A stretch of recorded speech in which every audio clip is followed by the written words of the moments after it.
Welcome to Talk Water, the podcast that takes a deep dive into the world of water with those making waves. My name is Todd Bottler, and I'm your host for Talk Water. I'm also the principal of Collaborative Water Resolution, which you can find at waterdisputes.org. In addition, I'm editor-in-chief of Texas Water and the Texas Water Journal. Both publications are free. My guest today is L'Oreal Stepney. L'Oreal Stepney was appointed by Governor Greg Abbott to the board of the Texas Water Development Board in December 2022. She has since been reappointed through January 29. L'Oreal is a professional engineer, and she previously served as the Deputy Executive Director of the Texas Commission on Environmental Quality, or TCEQ. She began working for TCEQ in 1992 in the Air Permitting Division, then became a section manager for the Wastewater Permitting Section before being promoted to Director of the Water Quality Division in 2003. She served as Deputy Director of the Office of Water upon its creation in 2009. The Office of Water encompasses TCEQ's water availability, water districts, groundwater, river compacts, water quality permitting and planning, and public drinking water functions.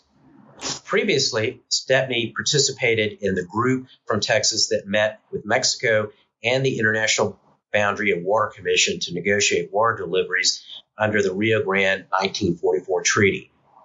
She is a board member for the Mickey Leland Environmental Internship Program and a graduate of the University of Texas Governor's Center for Executive Management Program, where we met, I might add, and the University of Texas Center for Public Policy Dispute Resolution Fellows Program, which I helped out with that for 1 year. Stepney received a Bachelor of Science in Aerospace Engineering and a Master of Science in Civil Engineering from the University of Texas at Austin. Aerospace engineering, that's really cool. I have to talk a little bit about that. Thank you. So, L'Oreal, welcome to Talkless Water, and thank you for making time to talk with me. Oh, Todd, it's good to see you again. We've known each other for many years, and so I'm excited to talk about water. I always like talking about water. So. Well, it's great to see you, and this is my first trip down to the board here in a while, and see all the changes going on around the Water Development Board and how Texas is changing the capital, which is it makes it interesting in terms of like getting around and parking. So that's true. Well, we have the Capitol Mall now in front of the Capitol, in front of our building. So we're excited about the changes. It's really nice. I mean, it does remind me of, the U.S. Capitol Mall some, and it's a neat green space. I'm sure people who work here love all that. Absolutely. Love getting out walking and seeing the space. So let's start out with your background on water. When did you first kind of, realize, hey, water is going to be the focus for my career? Well, I've always had an interest in water. And in 2000, I was given the opportunity to manage the water quality permitting programs as well as the water quality science programs. And that was a very informative time in my career. I was able to dive into federal issues as well as issues that were going on at the state level. And then in 2009, our agency leadership at TCEQ at the time asked me to create the Office of Water, which was an amazing opportunity to consolidate all of the major water functions: water quality, water rights, drinking water, water supply issues, stormwater, districts, everything under the sun that was regulated by TCEQ now was consolidated in the Office of Water. And that just really gave me a very broad perspective about the impact that we can make on everyday lives of Texans, from communities to industry to water suppliers. It really just opened my eyes as to the importance and the breadth of water issues in Texas. And from that point on, when I became the Deputy Executive Director, of course, you manage the entire agency. And so not just with respect to water or area issues, but waste issues as well, and compliance and enforcement. But I've always had my finger since 2000 in water. And coincidentally, I worked quite a bit with the Texas Water Development Board over those years on different water issues, from planning questions to groundwater, funding questions when drinking water facilities needed funding options or wastewater facilities needed funding alternatives. So there's always been a link in my career over these last 32 years to pieces of the water puzzle. So I'm excited to be here at the Texas Water Development Board.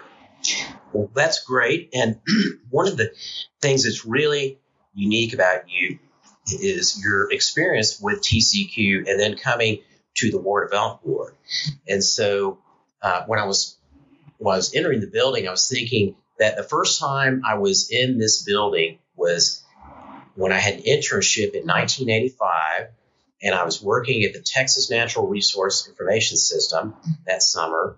And it was, I had also, started out that summer at the Texas Department of Water Resources. So, at one point, the state had the water function in one organization, and then they split it up.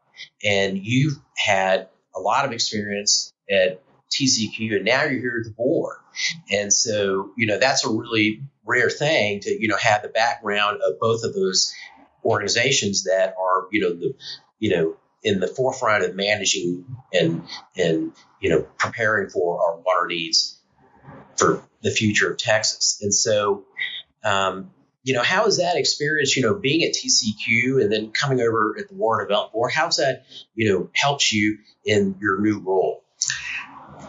I think it has helped me immensely. And both agencies are state governments. So my experience at TCEQ really helped prepare me for this role, understanding state government, understanding the legislative process, understanding the public service aspect, which is the most important.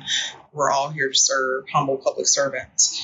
That has all really helped form the foundation as to how I approach issues and problems and how I correspond with folks. And so that piece of it was really helpful. I'm a person who went directly from college to TCEQ, and so my whole career has been in public service. And some of the skills that I learned at TCEQ have been very helpful. For example, I'm an engineer. I serve as the engineering in the engineering slot on the board, on the Texas Water Development Board. So that technical piece, and those technical skills, which I honed over many years at TCEQ, have been really helpful in this new role.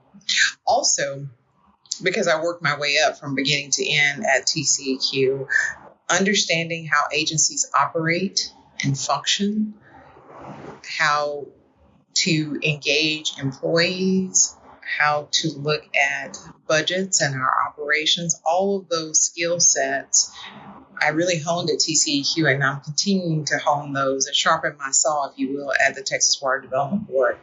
But I think the biggest thing that I've taken away in the transition is understanding policy, water policy, and how to create, how to impact, how to be a change maker in the water policy space.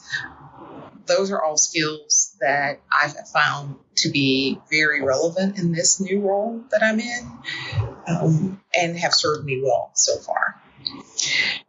When you were describing that experience and how it had benefited you, I just kept thinking that, it's really something that people don't really appreciate. I don't think they understand that, being familiar with these institutions and know how they function is so critical to when you get a chance to lead them, and, you're ready to try to help guide in an organization into doing something new or doing something better. Having that background, understanding, the minutia of how they function and how they function best, and work together the best way is really critical. Well, and I would like to also add, thank you for that. I've been a staff person, I've been a manager, I've been at every level of the organization. Along the way, something else that I learned that I think is very valuable is I've learned how to work with stakeholders. Yeah. From many different backgrounds, from industry to applicants to business to the public, river authorities, water districts, a whole municipalities, just a whole list of stakeholders. And I think that's really important because the policies, the functions, the programs that we implement at the Texas Water Development Board, we really are doing that for the people of Texas, and stakeholders are the people of Texas. And so understanding their needs and having an open door policy for stakeholders to walk in and talk to me, I've always been like that, and I continue to have those goals in mind at the Texas Water Development Board. So Governor Abbott appointed you in 2022. So you've been here a couple of years. What do you think are the most important things that you've seen accomplished here since you arrived at the Water Development Board? I think there's so many things. I'll start off with one of the more recent items that we've accomplished, and that's the state flood plan, the first ever flood plan to be adopted in the state of Texas. It's a huge, huge accomplishment. We're a big, diverse state, and we often talk about droughts in Texas, but we have had several very large flooding events, even the small flooding events that take place over a week, small rains that turn into big rains that have a true impact on communities. So to have a comprehensive document that is really like a roadmap to identify risk in our state with respect to flood, I think is a huge accomplishment. Also, with respect to funding, the voters approved the Texas Water Fund. The legislature approved it, the governor signed it, and then the voters last November approved a $1 billion allocation to help work on water projects, improve water infrastructure in Texas. The board has started to approve some of the projects. We came up with a plan to allocate the $1 billion focused on water loss and disadvantaged communities, and also some larger projects. And so we're real proud of that, and we certainly want to implement the direction from the legislature and the voters. Another thing that we've accomplished is we have committed nearly $700 million for flood infrastructure funding to help communities protect life and property, to help mitigate that risk towards life and property. It's a huge, huge accomplishment. And also, we've committed over $1 billion in the last year for funding for our SWIFT program, which is another landmark piece of legislation that the legislature passed. And so these funding opportunities that we've been able to put forward for communities is really, really important. We've also provided hundreds of millions of dollars through SRF funding for drinking water and wastewater facilities. And many of those commitments are geared towards water systems that have maybe enforcement problems, aging infrastructure, or want to expand their capacity because they're running out of capacity. All of those things are very important in a state like ours that's really, really growing by leaps and bounds, not only in population, but as far as our economy is concerned as well.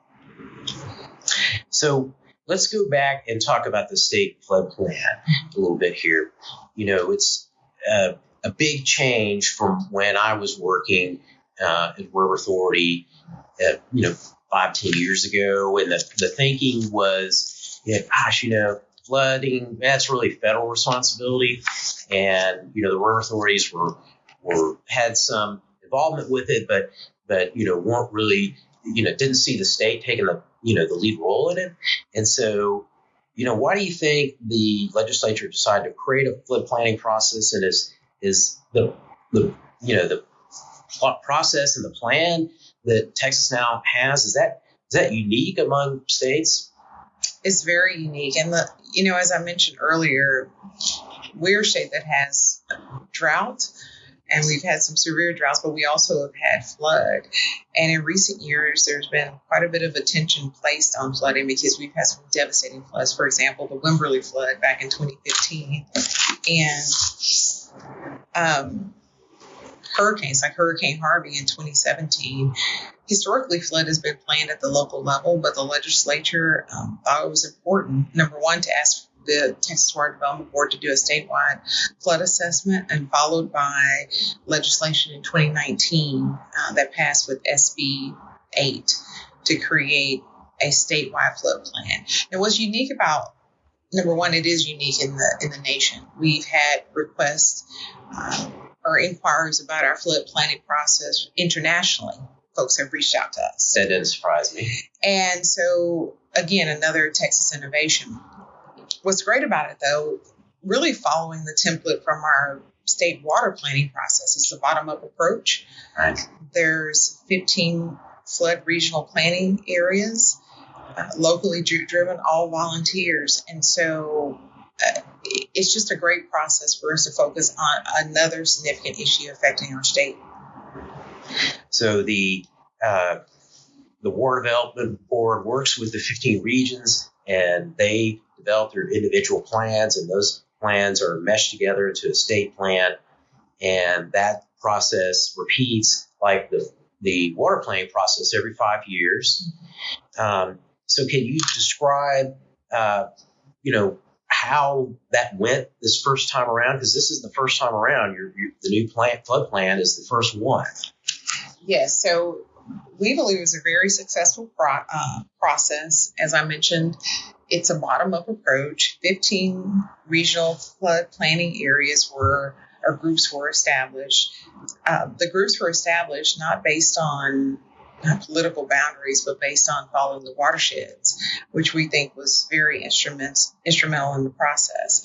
There were over 550 public meetings that were held. Oh, and by the way, this is a public process. Folks can look on our website and identify their particular region and attend the meetings or look at the documents associated with that. But we have also been very fortunate to have 350 volunteer members step up to the plate to look at their processes and what impact flood is having in their areas. The flood planning process is also designed to include many different stakeholder groups, municipalities, counties, the public, ag, environmental groups, business groups, power, districts, just a wide range of folks so that everybody comes to the table with ideas, identifying problems and identifying potential solutions. So bottom-up approach, every 5 years, we'll look at what's new in the flood planning space and having the volunteers help us create the state flood plan. We're excited about it. Well, that's a great effort that those volunteers gave to the state. I mean, just thinking about how many meetings are involved, and many of them have to travel those meetings, and they're not getting compensated for it, and it takes a lot of time and effort to put something like that together. It does, and I will also mention our non-voting members on the group are other state agencies. So our sister agencies have partnered with us to contribute to the effort as well. So what are some of the key elements of this new state flood plan? Well, the state flood plan really is focused on identifying potential risk. And the plan has identified flood hazards, which identify the magnitude and extent of flooding conditions, existing flooding conditions. Also looks at potential exposure of people and property. And then finally, the vulnerability or the degree to which communities or critical infrastructure could be impacted. And so those really form the basis, identifying risk. The plan also includes legislative policy recommendations from the board as well as the regional flood planning groups and lessons learned. It also identifies gaps in data, which is really important. Our staff have worked many hours to support the flood planning process and to try to narrow those gaps in data. So it's a really comprehensive document. It's the first comprehensive document that we've had that specifically looks at flood planning efforts and what's on the ground and what is needed to mitigate risk as much as possible. There are also over 4,600 solutions that are identified in the flood plan. 4,600. Wow. 4,600 flood risk reduction solutions. And, those are made up of, evaluations or mitigation strategies, management strategies, but the solutions are identified. Now, there's a cost associated with that, but I'm excited that the groups have not only identified the problem, but potential solutions to fix the problem. So before we talk about the cost, I'm curious, you you create a process and you're going through it for the first time, and you're probably thinking, I think we're going to have these kind of recommendations, or we were kind of just anticipating maybe it's going to look like this ultimately. Were there any recommendations in the plans produced by these 15 regions that were a surprise at all? I don't think any recommendations were a surprise. It's, when you're looking at structural or non-structural controls in the flood management space, those are things that you would be familiar with, ponds or low water crossings or monitoring gauging stations. Those are things that most folks in the water space would be familiar with. I think what was most surprising to me was the cost. It's a big ticket item, right. $54 billion, $54.5 billion. That was a surprise. And then also low water crossings. We hear turn around, don't drown. But right. There's so many, over 9,000 low water crossings in Texas. That really stood out to me. You don't have to build a large pond in some cases to address those issues. But that was something that I flagged as something that stood out for me. That's I didn't realize there were that many. I mean, you living here in the Hill Country, you see them. And I grew up in Dallas. I don't ever remember seeing low water crossing until I moved down here. And so, thinking that there are 9,000, that's kind of a shocking number. And it's funny. I grew up in Dallas as well. And it wasn't something that I noticed as well. But the other thing that I think is a very important statistic to point out is that 1 in every 6 Texans live or work in a flood hazard space area. So those things are really important for us to identify. That's kind of a shocking number. I remember seeing that when the report was coming out, and it was higher than I thought. I figured it was going to be, maybe 1 in 10 or something. But 1 in 6 kind of, surprised me a little bit.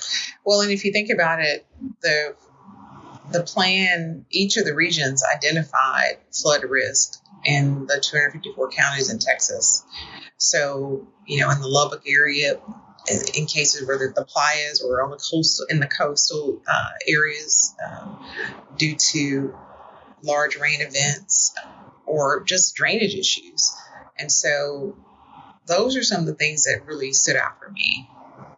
So you mentioned the price tag. I think you said $54.5 billion. Mm-hmm. Wow. So how is the state looking at paying for that? Well, it has to be a partnership with local entities.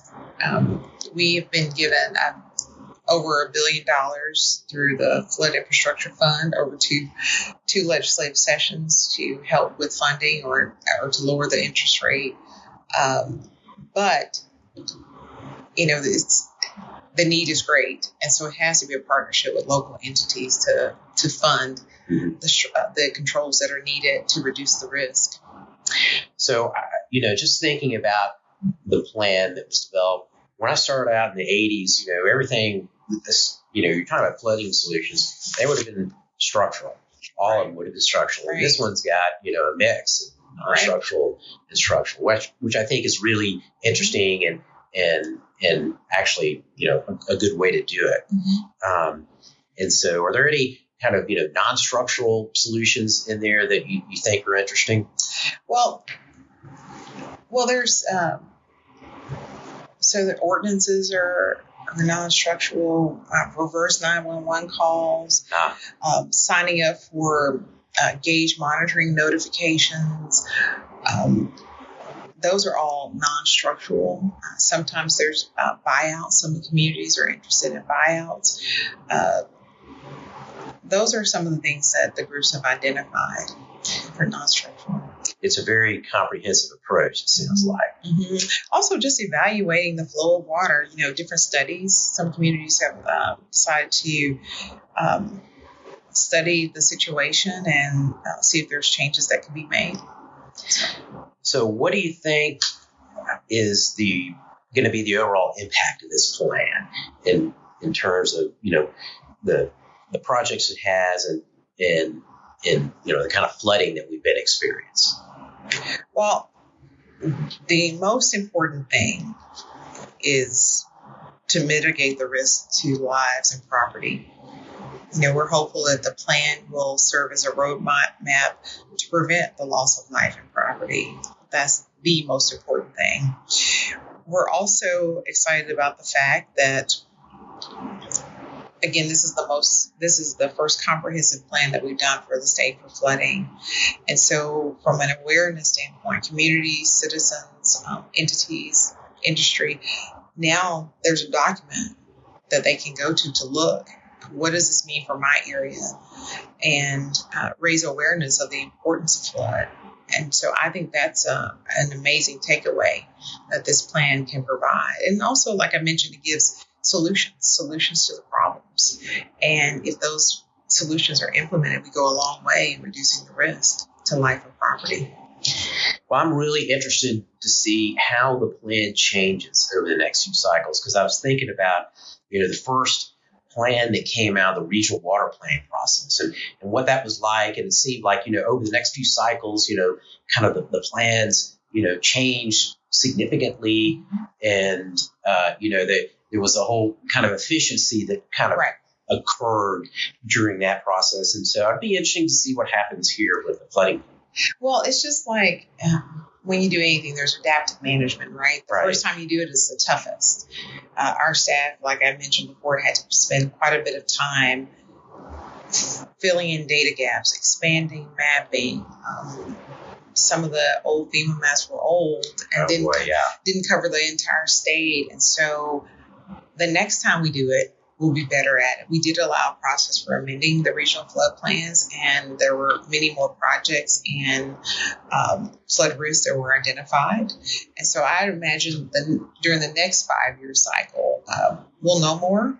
There'll be more refinement of existing projects and also new projects that will come on the list because we'll know more. And we think that's really important for the science to evolve and for us to adapt. So kind of, setting the flood issue aside, it seems like most Texans recognize that water is increasingly, that's maybe you shouldn't put these two together, increasingly scarce. I don't know. Something's increasing. Now it's more scarce. I don't know. It's more scarce. I don't know.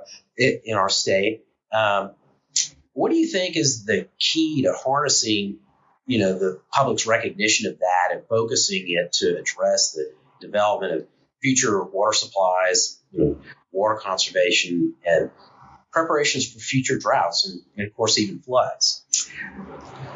I think it's important for us to educate ourselves. And at the Texas Water Development Board, we are currently working on a statewide awareness campaign. It was listed as one of the things the legislature wanted us to work on in SB 28. So that's something that we're working on right now. But I think it's really important for us as Texans, either communities or individual Texans, to understand where our water comes from, understand the importance of water, understand if there's alternative water supplies that are available in case there's a severe drought. This applies to utilities as well, or water providers. Planning is a very, very important thing to do before the drought or the flood happens, right? When you're in the middle of a drought or a flood, you're scrambling. So planning upfront before those things happen, then having contingencies, I think is very important. Is on the awareness front. So I think if we keep talking about it, keep elevating it, keep promoting the importance of water, everybody will understand. It's like critical infrastructure. Right. It's no different than energy supply or transportation. So we need to talk about water in that same vein. With those other critical pieces of infrastructure. I feel like over the span of my career that the people in the state, I think, understand more and more about the water needs of the state and how critical water is. And I think, really the Water Development Board is kind of at the center of that, with all the things that you do. And this, people in the state, recognizing that, water's a critical resource, and, having a place to go to get all this information, because your website is, I'm always like, I find probably every once a week at least, I'm going to your website, and there's some great old. I mean, I love the old reports; are my favorites, because I can go on. That's a scientist in you. Yes, and a historian. So, yes. I love going back and looking at some of the reports that y'all have from the 50s and the early 60s, and kind of thinking about how they were looking at some of these issues, and they've quantified some things there that it's interesting to look at those and think about, what the comparison is today. But, y'all have, put all that information out there, which anybody can access. And, just one of the things I really like. Well, and that's such a great point. We have a few viewers. With respect to flood, there's a flood viewer where anyone can get on our website and click around, and you'll find flood information for your area. Please take advantage of that. The state water planning process information is up there as well. That's available, as well as, we also have a huge science arm to our agency. So Texas Mesonet, which is hydrometeorological data, is available on our website. Aerial information. So we have a lot to offer, and I want everyone to think of the Texas Water Development Board as a resource agency, a resource for folks who need information, and so we're here to help, or funding. So we're here to help. So, what do you think is the biggest challenge facing Texas over the next 20 years regarding water? What would you say is the biggest challenge? I think, Todd, that's pretty tough. But if I were to give it a go, I would say having our water supply keep up with our demand from a population and economy standpoint. So, and then there's layers to that. We need to protect our existing supply. So looking at water loss, some communities experience 40% water loss or more. And so hardening some of our existing infrastructure, because we have aging infrastructure, right? 50, 60, 80 years old in some parts of the state. Also developing new water supply, right? We have to develop new supply to keep up, if you will. So I think that's probably the biggest challenge. And I'll say a close second is workforce. Right, yeah. Workforce, and that's something I've been working on here at the board, workforce challenges. You hear it in the field with operators having sufficient number of operators to man our wastewater and drinking water plants or flood control structures. But also we need engineers, we need geologists, geoscientists, at the board, we need financial folks, accountants, financial advisors, we need auditors, folks who are interested in just working in the water space. We have a significant workforce challenge, and I've kind of taken that on at the board. I've created an engineer career ladder so that we can attract talent and they want to stay and make the board a home for a number of years. I've created a mentoring program at TCEQ as well, and now at the board to invest in our workforce. And I think we have to do that, especially being a state agency. We need to invest in our workforce. And those are a couple of things that have been on my radar, and I think is a challenge. It's like I said, a close second. Right. Well, I can tell you that that's absolutely what I see too. I do some executive recruiting for water positions and also for specialized water positions. Right. And the baby boomers are retiring. I'm actually a baby boomer, which always surprises me. I'm right at the very tail end. I don't know what I am, but if it's 62, if you're born in 62, that's like the last year. And so I'm under the radar there. I just made it in, I guess. And so a lot of fellow baby boomers are retiring now, and the number of people available is it's a stretch for a lot of organizations, especially if you're not in a large city. and you're looking for in the rural folks communities. Right. And, a lot of younger people, they really want to live in larger cities. Mm-hmm. And so it can be a real challenge. Well, and here at the board, the rural communities, we spend quite a bit of time in disadvantaged communities focusing on, and what you said about the workforce impacts in those communities really rings a bell with me, because that's something that we've been focusing on, helping them from a financial standpoint. Because the truth is, a lot in smaller communities, the staff may wear multiple hats. Right. And having expertise in those communities might be a challenge. Getting access to expertise may be a challenge. So we have several programs in place at the board to do outreach to those communities to help where we can on financing, how to fill out your application. And we even have a CFO to Go program where we have folks go out and help look at their financials. And so it's a real challenge, I think, for the state. So, L'Oreal, one final question. Mm-hmm. How can our listeners find out more about your work at the Water Development Board? Well, we're online at twdb.texas.gov. So visit our website. We have our board meetings once a month. Listen in. We also have different stakeholder groups and outreach. Feel free to participate. I'm on LinkedIn. I'm also on X. I guess that's what Twitter is called now. I still call Twitter. Yeah. Yeah, Twitter. I wouldn't say I'm prolific at it, but I'm on there as well. But anytime, we also have staff that are part of our regional groups. If there's entities that want to apply for funding or have questions like that, our staff are available to help. Great. L'Oreal, thank you for joining me. Thank you so much, Todd. I've had a great time. Great. Excellent. Well, we'll have to have you back on. I'd love to. This has been Talk with Water. My guest today was L'Oreal Stepney, a board member of the Texas Water Development Board and a former Deputy Executive Director of the Texas Commission on Environmental Quality. I want to thank you, the listener, for spending your valuable time on this podcast. Finally, I want to give a big thank you to Anna Hupp at the Meadow Center for Water and the Environment at Texas State University for getting each of our episodes of Talk with Water ready to go. If you enjoyed our discussion today, please consider leaving us a review to let us know. My name is Todd Bottler. Let's talk water again soon.